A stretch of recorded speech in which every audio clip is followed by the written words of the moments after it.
The chime was soft, almost apologetic, but it cut through the low hum of the transport tube like a micro-scalpel. Kalen's eyes snapped open. The gray bulkhead opposite him was still a blur from the hypnagogic state he'd been drifting in, a half-sleep where the station's omnipresent vibrations had become the thrumming of an ocean he'd only seen in simulations on his homeworld. Proxima Centauri b. He shook his head, chasing the phantom sound of waves crashing on a shore he'd never visited. The chime repeated, a fraction more insistent this time, a carefully calibrated nudge from the station's central AI.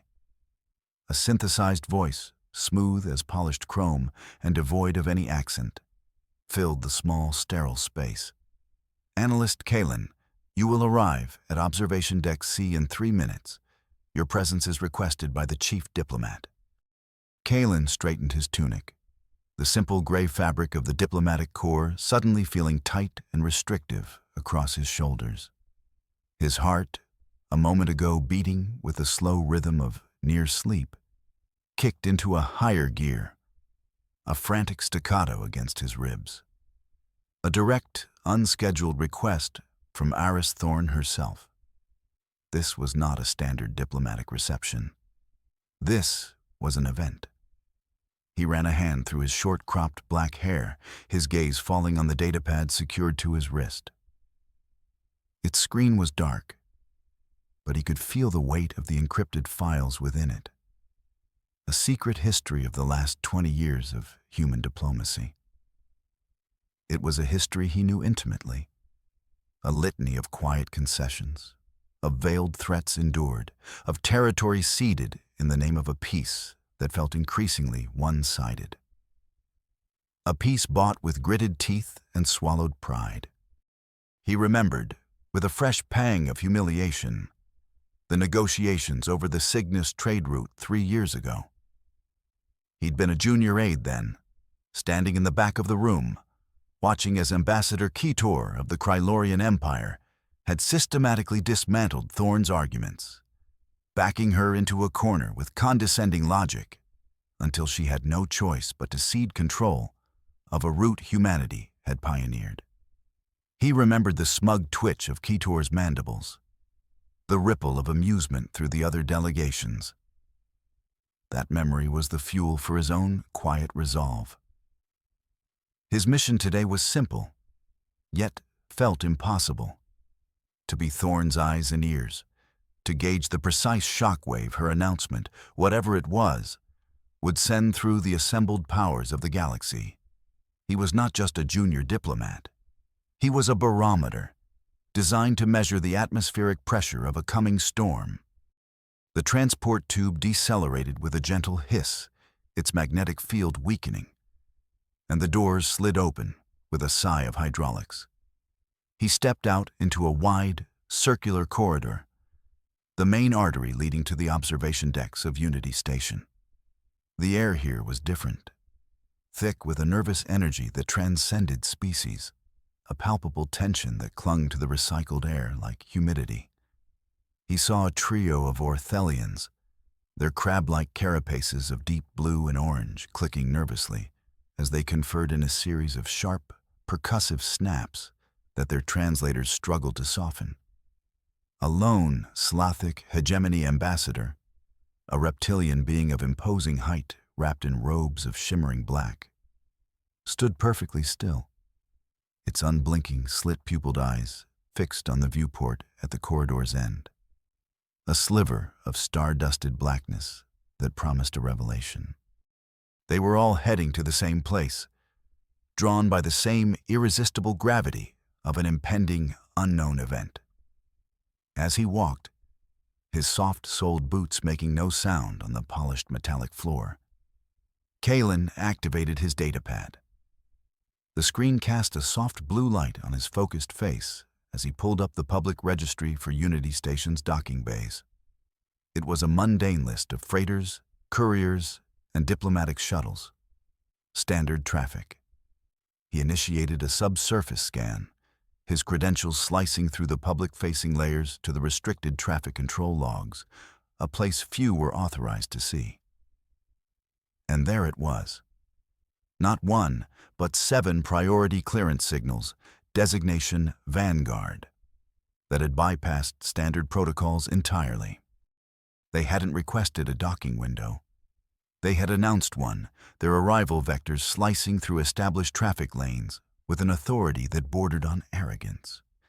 Their energy signatures upon exiting warp were unlike anything he had on record. A violent crimson spike that had overloaded the station's primary sensors for a full 3 seconds before settling into the cool blue of sublight speeds.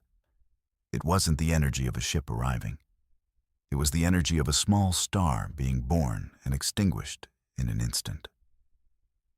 A declaration of power before a single word had been spoken.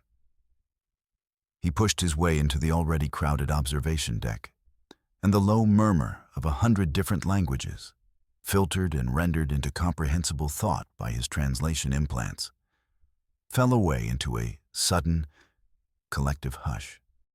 The chamber was a grand amphitheater of galactic power, tiered and curved, and every eye from every species was fixed on the vast, curved viewport that served as its stage.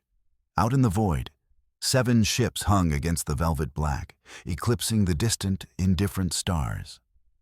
They were not merely large. They were an affront to the very concept of scale. Their brutalist architecture a symphony of gunmetal gray plates, menacing angles and shadowed recesses that seemed to absorb the light. They looked less like vessels, more like weapons that had been given the reluctant ability to move through the void. For a moment, a cold knot tightened in Kalen's stomach. This was not the pride he had expected to feel. This was a primal fear. The kind an ancient ancestor might have felt seeing a predator emerge from the shadows.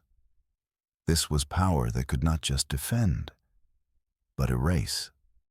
Kalen began his work, pushing the unsettling thought aside.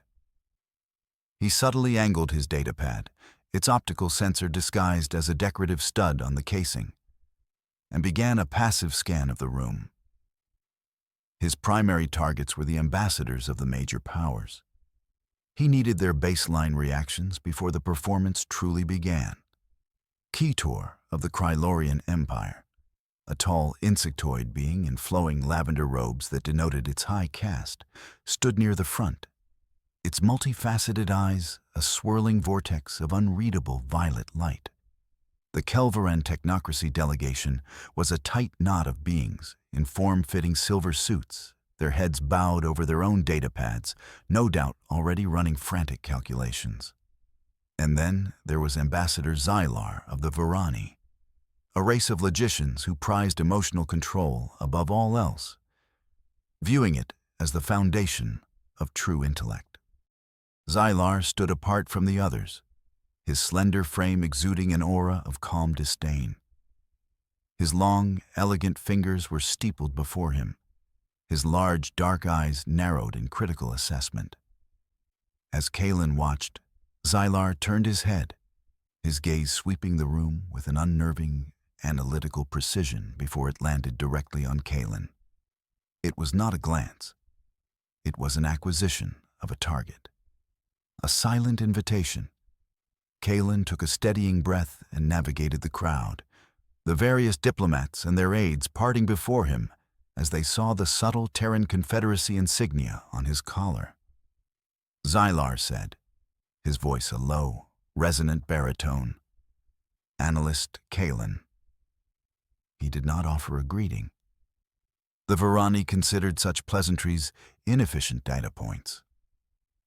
"Your people have been busy." Kalen replied, his tone carefully neutral. "Ambassador, we believe in industriousness." Xylar's lips curved into a smile that held no warmth, a mere muscular contraction. "Indeed. I have been admiring the nomenclature. Terra Invicta, indomitable will, righteous fury. They are not the names one gives to ships of peace. They are the names of ancient, blunt instruments. One might even call them a statement." Kalen countered smoothly, Every vessel makes a statement, Ambassador. Some speak of commerce, others of exploration. These speak of resolve. He was choosing his words with surgical care, knowing they would be analyzed and cross-referenced by the Varani's formidable intelligence network within seconds. Xylar mused, turning his gaze back to the fleet. Resolve. An interesting word. It can mean a firm decision to do something, or it can mean to reduce a complex entity to its constituent parts. Through violence, for instance. I am curious which definition your chief diplomat prefers. Before Kalen could formulate a response, a soft chime echoed through the chamber. The massive doors slid shut, sealing them in. A holographic podium materialized from the floor, bearing the familiar emblem of the Terran Confederacy. A simple blue circle representing Earth, bisected by a branch bearing a single green leaf. The figure that shimmered into existence upon it was Chief Diplomat Eris Thorn. Her face was serene, but her eyes, magnified by the hologram, seemed to hold the cold, hard light of distant stars. Kalen subtly tapped his datapad, initiating a high-fidelity recording of the room's ambient data.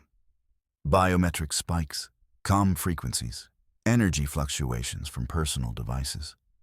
Thorn needed to know not just what they said, but what they felt. Thorn's voice filled the room, warm and resonant. Esteemed representatives.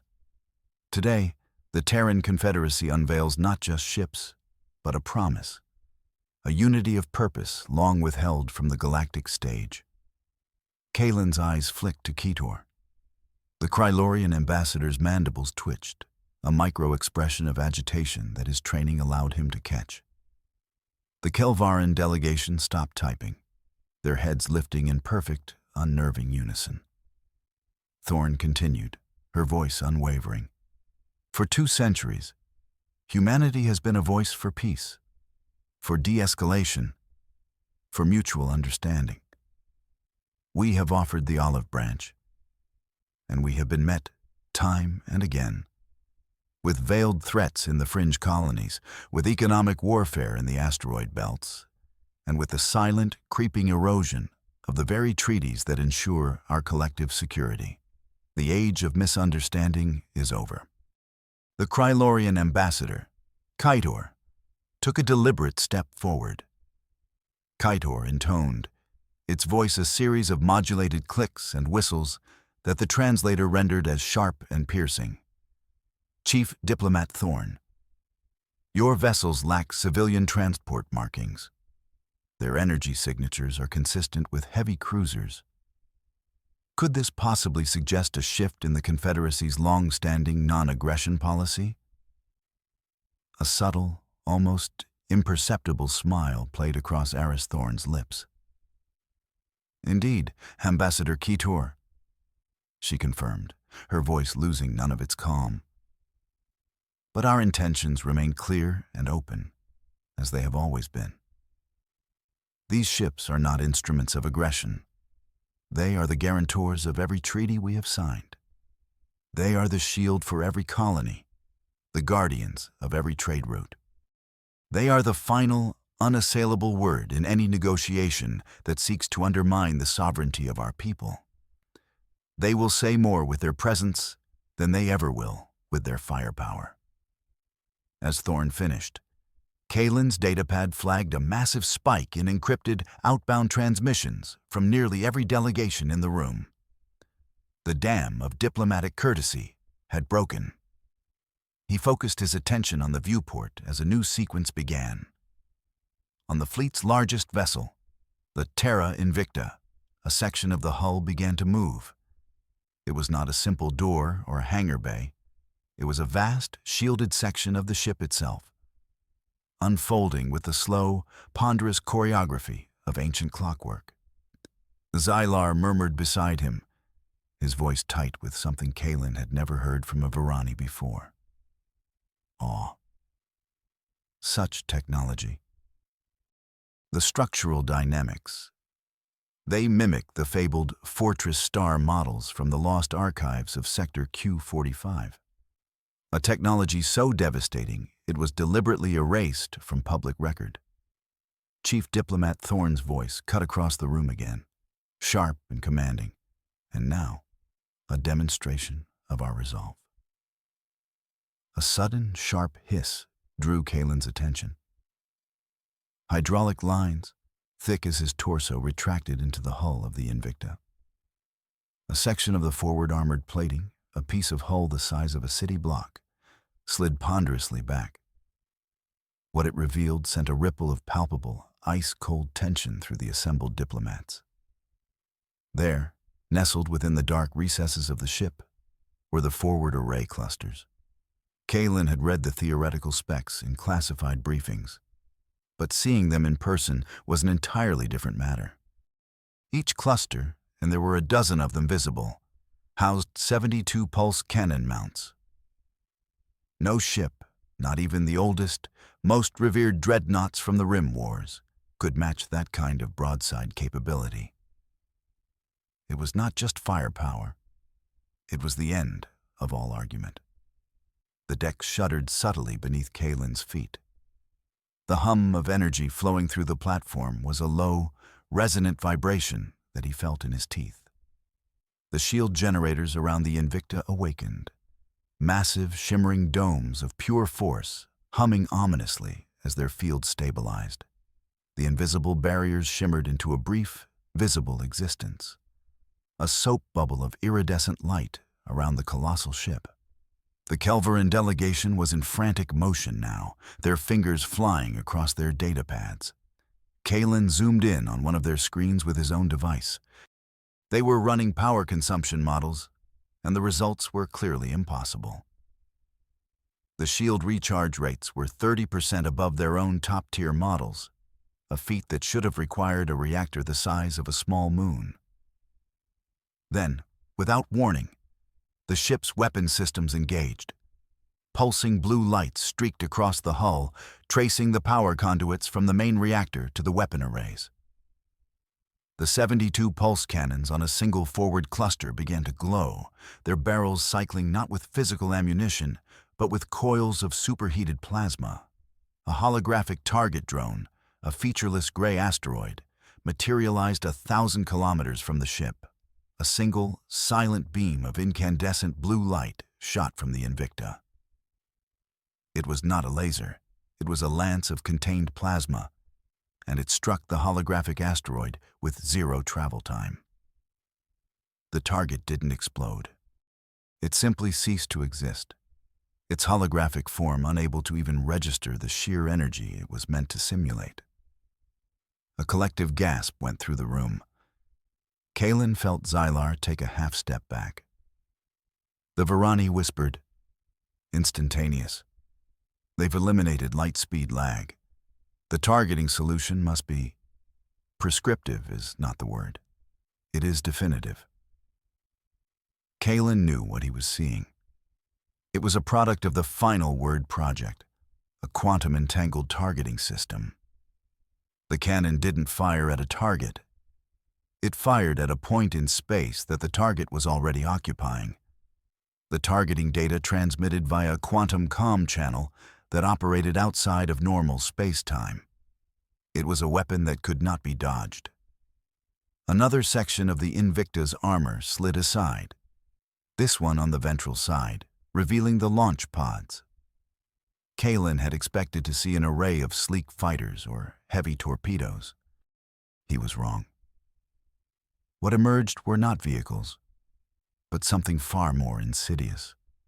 Thousands upon thousands of small, fist-sized drones, their multifaceted optical sensors glowing with a malevolent red light.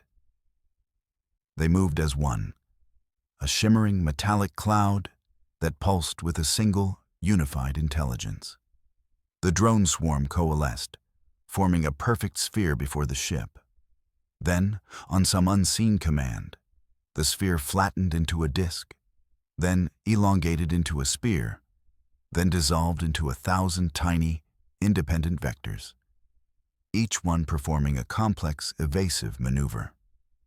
It was a display of coordinated processing power that dwarfed anything in the known galaxy. The Nix Confederacy delegates, masters of stealth and swarm tactics, looked on with a mixture of horror and professional jealousy. Kalen's job was almost done. He had the data, the shock, the disbelief, the frantic recalculations. He began compiling his preliminary report, his fingers flying across his datapad. He summarized the reactions, attached the biometric and comm data, and added his own analysis. He wrote, "Initial assessment. The Vanguard project has successfully reset the galactic strategic landscape. The technological and military gap demonstrated is greater than anticipated by even our most optimistic projections. The primary emotional response is not anger, but fear. The age of quiet encroachment is over. They know it. They are afraid." He was about to send the report when he noticed a new detail on the Invicta. As the ship began to retract its weapon systems, its outer hulls seemed to shimmer. It wasn't a reflection. The very texture of the armor was changing, the gunmetal gray softening, the hard angles blending into a smoother, more organic shape. He zoomed in, his datapad struggling to resolve the image. The ship's skin was flowing, the non-Euclidean patterns of its armor plates rearranging themselves. Xylar breathed, his voice barely audible. Adaptive camouflage. It's not just mimicking light patterns. It's changing its own thermal and energy signature. It could look like a trading vessel, or a comet, or nothing at all. Kalen added a final line to his report. Addendum. The vessel's defensive capabilities may be as revolutionary as its offensive ones. Recommend immediate reevaluation of all known stealth and sensor technologies. He pressed send, the encrypted file vanishing into the station's comm network, on its way to Eris Thorne's private server. His mission was complete. Now, he was just a man in a room, watching history unfold.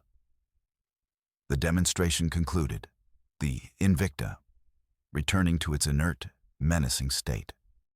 The holographic podium vanished, and the doors to the observation deck slid open. The spell was broken. The delegates began to move, clustering in hushed, anxious groups, their voices a low, panicked buzz. Xylar turned to Kalen, his composure regained, but his eyes held a new, calculating light. Your chief diplomat spoke of a promise, Analyst Kalen. It seems she neglected to mention that it was a threat. Kalen replied, the words coming to him from a place of newfound confidence. A promise is only a threat to those who intend to break it, Ambassador. He was no longer a small cog. He was a part of the machine, and he had just seen it turn for the first time.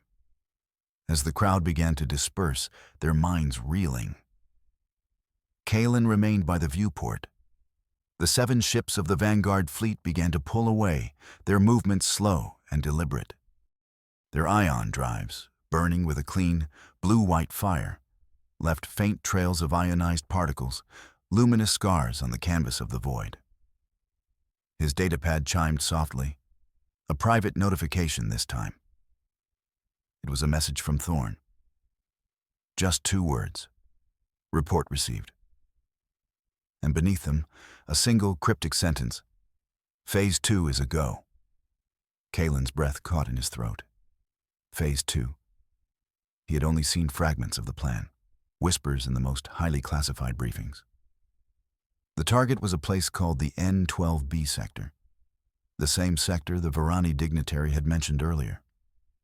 A lawless region controlled by pirates and smugglers, a gray zone that the major powers had long used to wage proxy wars. The Krylorian Empire, in particular, was known to fund the raiders who preyed on the fringe colonies. The Vanguard fleet was not returning to Earth. It was heading directly for the N-12B sector. This wasn't just a demonstration. It was a declaration of intent. Humanity was no longer content to simply guard its own borders. It was going to clean up the neighborhood. He watched the fleet, now dwindling to 7 bright points of light, until they engaged their warp drives. There was no crimson flash this time. The 7 lights simply vanished, as if they had never been there at all. A clean, silent, and utterly terrifying exit. The age of misunderstanding was over. The age of consequence had just begun. Kalen turned from the window, a fierce, burning certainty replacing the dread he had felt earlier. The game had changed, and for the first time in a long time, he was glad to be a player. His datapad chimed again, a summons this time. Not to a transport tube, but to a secure comms room deep in the station's diplomatic wing. When he arrived, the room was empty, save for a single holographic emitter in the center. It shimmered to life, and Aris Thorne's face appeared, no longer magnified and serene, but life-sized and etched with the fatigue of someone who had just gambled the future of her species. "Kalen," she said, her voice stripped of its earlier warmth. "Your report was precise. You have good instincts."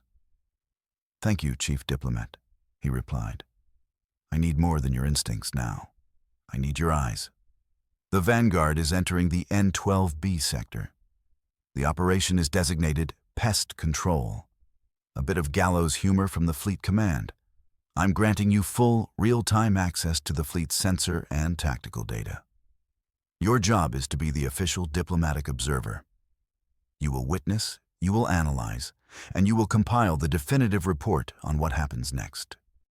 This report will be our justification or our condemnation. Do you understand the weight of this?" "I do," Kalen said, his voice steady despite the sudden dryness in his mouth. "Good. The feed is being patched to you now. Thorne out." The hologram vanished, leaving Kalen alone in the silent room. A moment later, the wall in front of him dissolved, replaced by a tactical display of breathtaking complexity. It was a 3-dimensional map of the N12B sector, a chaotic mess of asteroid fields, nebulae, and rogue planets. And moving through it, 7 friendly icons. The Vanguard fleet. The N12B sector was a festering wound in the arm of the galaxy. Its heart was a rogue planetoid, a chunk of rock and ice hollowed out by generations of miners and pirates, now known only as the Maw. It was a fortress, bristling with stolen and jury-rigged defensive systems, home to the largest pirate fleet on this side of the core worlds. A fleet secretly supplied and funded by the Krylorian Empire. For years, they had launched raids on Terran colonies, capturing cargo, taking hostages, and then vanishing back into the sector's chaos, protected by the political cowardice of the galactic community. No more. Kalen watched as the Vanguard fleet approached. They were not moving as a single unit. The flagship, Terra Invicta, and its 2 escorts, Indomitable Will and Unbroken Shield, maintained a central position. The other 4 ships, the Hunter-Killer Group, fanned out, their adaptive camouflage engaged. On the tactical display, their icons flickered and then vanished. They were running silent, their energy signatures bleeding into the background radiation of the nebula they were using for cover. The pirates of the Maw were not fools. Their outer sensor grid, a web of cloaked satellites, detected the approach of the 3 visible Terran ships. Alarms blared across the pirate network, the comms chatter which Kalen was monitoring, exploding into a frenzy of panicked shouts and guttural commands. A dozen heavily armed, but crudely maintained cruisers lumbered out of the Maw's primary hangar bay, forming a ragged defensive screen. Their commander, a notorious Krylorian outcast named Vorlag, broadcast a message on an open channel. "Terran fools, You have strayed far from your peaceful gardens. The maw will be your tomb. Surrender now, and we will grant you a quick death." On the Invictus Bridge, which Kalin could see via a dedicated video feed, Fleet Admiral Eva Rostova, a woman with a face like carved granite and eyes that had seen the cold vacuum of space for 50 years, simply raised an eyebrow. She did not bother to reply. She gave a single curt nod to her tactical officer. Rostova said, her voice calm, "Launch the swarm." From the ventral bays of the Invicta, the cloud of fist-sized drones erupted, a shimmering metallic river flowing into the void. They did not immediately attack. Instead, they formed a wide, impossibly thin sheet, 100 kilometers across, and began to advance. The pirate cruisers opened fire, their heavy plasma cannons spitting bolts of angry red energy. The shots tore through the drone swarm, but it was like firing a shotgun at a fog bank. For every 100 drones vaporized, 10,000 more continued their inexorable advance. Then, something unexpected happened. As the swarm neared the pirate vessels, a wave of pure energy, invisible to the naked eye but a screaming siren on Kalin's tactical display, erupted from the lead pirate cruiser. It wasn't a weapon, but a wideband electronic warfare pulse. The shimmering, unified intelligence of the drone swarm fractured. Their perfect formation dissolved into a chaotic jumble. Thousands of the drones simply went inert, their lights winking out.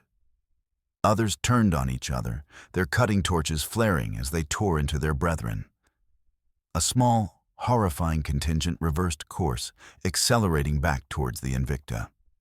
On the bridge, Admiral Rostova's calm expression didn't break, but her knuckles whitened where she gripped her command chair. Point defense, target inbound friendlies. Tactical, what am I seeing? The tactical officer replied, his voice tight with strain. It's a logic bomb, Admiral, embedded in a brute force EW signal. They're not trying to jam the swarm. They're corrupting its core command structure. It's disgustingly elegant. Kalin's blood ran cold. This wasn't in any of the projections. The pirates weren't supposed to be this sophisticated. This was Kralorian Black Ops tech, sold to their proxies. The invincible swarm, humanity's perfect weapon, had been turned into a liability. The point defense cannons of the Invicta and its escorts spat out a flurry of kinetic rounds, shredding the handful of returning drones. But the main body of the swarm was now a useless, self-cannibalizing cloud of scrap. Vorlag's mocking laughter echoed on the open channel. "Your toys are broken, Terrans. Did you think we were fools?" Rostova ignored him. "Retask the hunter-killers. Standard pacification protocols. Disable engines and primary weapons. I want them dead in the water now." The 4 camouflaged ships, which had been holding back, surged forward. The righteous fury and the final word unleashed their quantum-entangled cannons. But the pirates were ready. Anticipating the attack on their lead ship, they scattered, their crude but effective maneuver forcing the Terran ships to acquire new targets.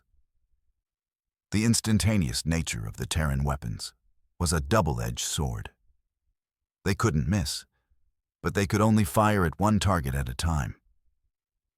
The engagement, meant to be a 10-minute surgical strike, devolved into a chaotic melee. The pirate frigates, small and fast, swarmed the larger Terran vessels, their less advanced weapons chipping away at the powerful shields. The Iron Resolve took a direct hit to its port engine from a concentrated volley, causing the massive ship to list, its shield flickering dangerously. Kalin watched, his heart pounding in his throat.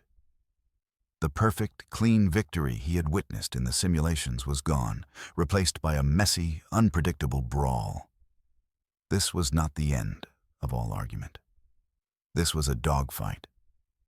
He felt a tremor of genuine fear. What if they had miscalculated? What if this new power was not enough? The battle raged for nearly an hour. The superior technology and training of the Vanguard fleet eventually won out. The pirate ships were systematically disabled, their engines slagged, their weapon ports silenced. But it was not a clean victory. The Iron Resolve had sustained significant damage, and 2 of the hunter-killers had taken hits that would require weeks of repair. The cost was far higher than anticipated. When Admiral Rostova finally opened the channel to the crippled pirate flagship, her voice was no longer cold. It was glacial. Pirate Commander Vorlag, your defiance has been noted, and it has a cost. Surrender now, or the next volley will not be aimed at your engines. The surrender came quickly this time, not with curses, but with a sullen, defeated silence. As the Terran Marines began their work, Kalen compiled his new report, his hands shaking slightly. The clean, triumphant narrative was gone. He had to describe the chaos, the unexpected resistance, the damage to their own ships. He had to acknowledge the flaw in their perfect plan. The news of the battle spread, but the narrative was now muddied. The whispers of celebration on the fringe worlds were mixed with murmurs of concern. The Terran Juggernaut could be bloodied. It could be fought. And that was a dangerous idea to plant in the minds of their rivals. The message from Xylar came as before, but Kalen's confidence was shaken as he walked to the sterile conference room. Xylar began, his tone unreadable, a less tidy demonstration than the first, Analyst Kalen. Kalen replied, his voice tight. The objective was achieved. At a cost, Xylar noted, turning from the viewport. Your Vanguard is formidable, but it is not infallible. This changes the calculations. A vulnerability, once exposed, can be exploited. He paused. The Krylorians will not see this as a defeat. They will see it as a confirmation that you can be fought, that you can be made to bleed. They will be emboldened.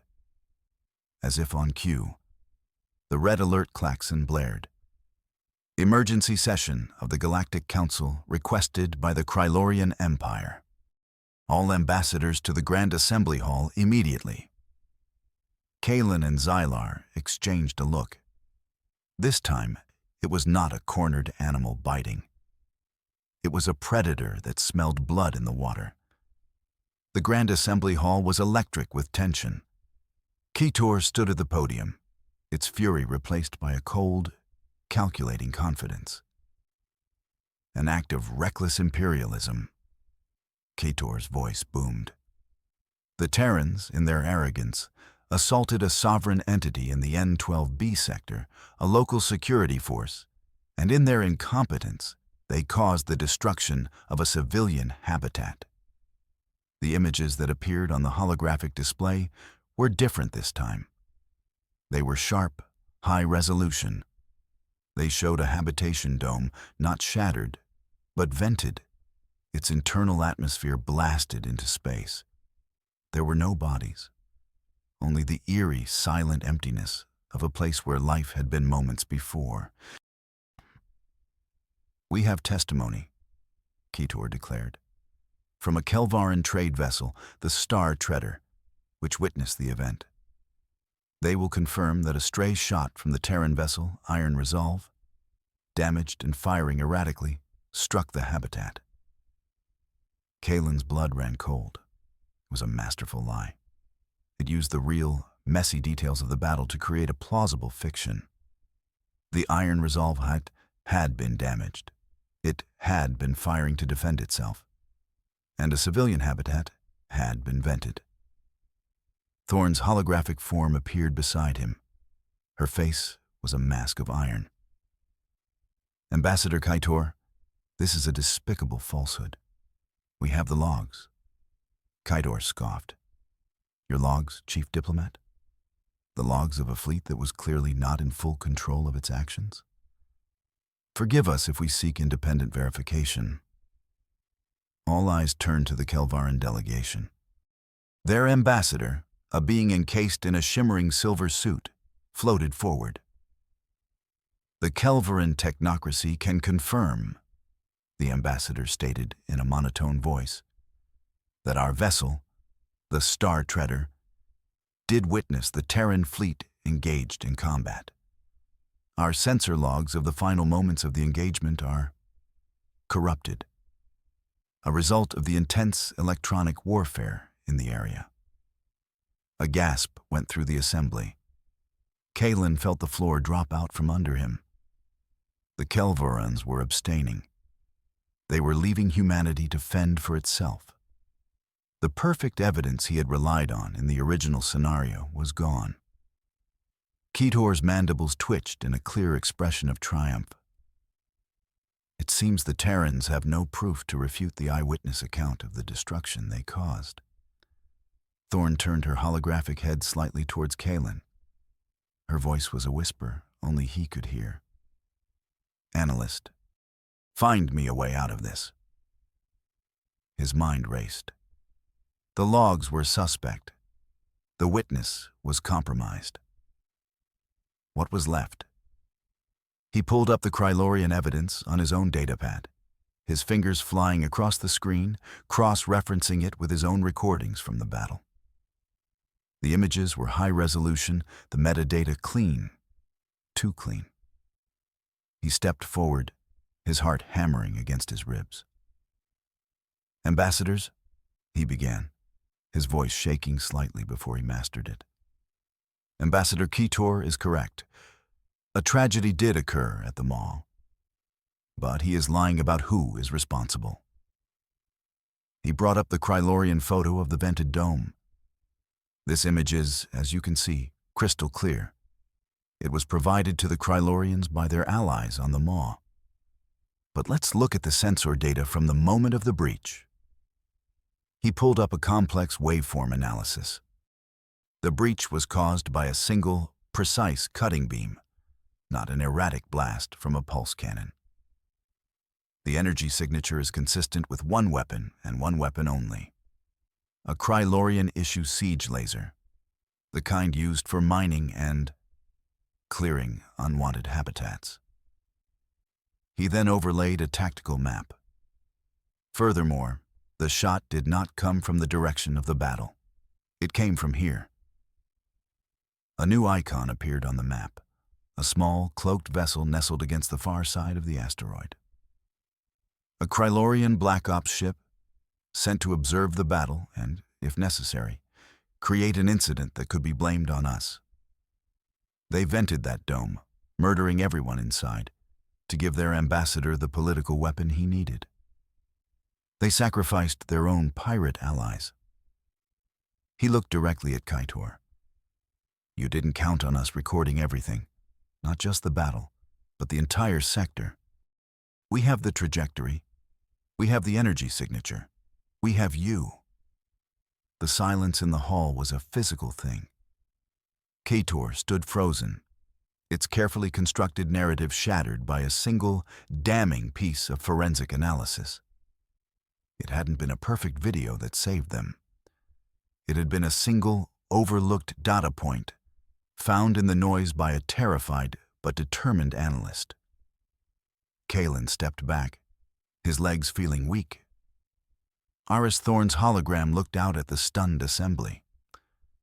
The full, unedited data packet will be submitted to the Council for review, she said, her voice resonating with the quiet authority of someone who had snatched victory from the jaws of defeat. We trust you will all make rational decisions. The session was suspended in chaos. This time, when Ambassador Xylar caught Kalen's eye, the Varani's slow nod was not just of respect. It was of profound understanding. Later, back in the secure comms room, Kalen stood before Thorne's hologram. The tactical map was gone, replaced by the serene, star-dusted view from the observation deck. "You did well, Kaelin," Thorne said, and the exhaustion and relief in her voice were palpable. "You were more than a voice. You were the mind that found the truth when the data wasn't enough." "I got lucky," Kaelin said, a wave of exhaustion washing over him. "No," Thorne corrected. "Luck is the residue of design. You were prepared. The Council is in emergency session. The Krylorian Empire will be censured, sanctioned. Their power is broken. The other powers, they are falling into line. They understand the new rules." She paused. "Your work as an analyst is over. I'm creating a new position, strategic liaison to the Vanguard fleet. You'll be my direct link to Rostova. Your job will be to ensure that the fleet's power is always guided by our principles, to be the conscience of our new resolve, to see the things the soldiers cannot." Kaelin looked out at the holographic starfield, at the infinite possibilities. He thought of the boy who had dreamed of oceans on a world of steel and glass. He had found his ocean, and it was vaster and more dangerous than he had ever imagined. "I accept," he said. His mission was no longer impossible. It was just beginning. The Vanguard was out there, a silent guardian in the endless dark. It was a promise and a warning. And Kaelin, the boy who was once a barometer, was now one of the keepers of the storm. He would help guide it, help shape the future. One rational, logical, and hard-won truth at a time. The story of humanity was just beginning, and for the first time, he felt ready to help write it.